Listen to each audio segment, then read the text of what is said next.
پاکستان میں 18 سال کے دوران لائیو اسٹاک شعبے میں نمایاں ترقی ہو گئی۔ مویشیوں کی تعداد تقریباً دگنا ہو گئی۔ پاکستان بیورو آف اسٹیٹسٹکس نے 7ویں زرعی مردم شماری 2024 کے قومی نتائج جاری کر دیے۔ 18 برسوں میں ملک میں مویشیوں کی تعداد میں 79% اضافہ ریکارڈ کیا گیا۔ مردم شماری کے اعداد و شمار کے مطابق پاکستان میں بھینسوں کی تعداد میں 75% اضافہ ہوا، جبکہ بکریوں کی تعداد 78% اضافے کے بعد 9,58,30,000 تک پہنچ گئی۔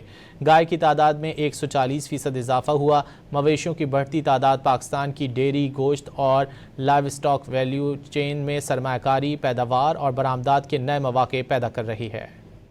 مردم شماری کے اعداد و شمار کے مطابق پاکستان میں بھینسوں کی تعداد میں 75% اضافہ ہوا، جبکہ بکریوں کی تعداد 78% اضافے کے بعد 9,58,30,000 تک پہنچ گئی۔ گائے کی تعداد میں 140% اضافہ ہوا۔ مویشیوں کی بڑھتی تعداد پاکستان کی ڈیری، گوشت اور لائیو اسٹاک ویلیو چین میں سرمایہ کاری، پیداوار اور برآمدات کے نئے مواقع پیدا کر رہی ہے۔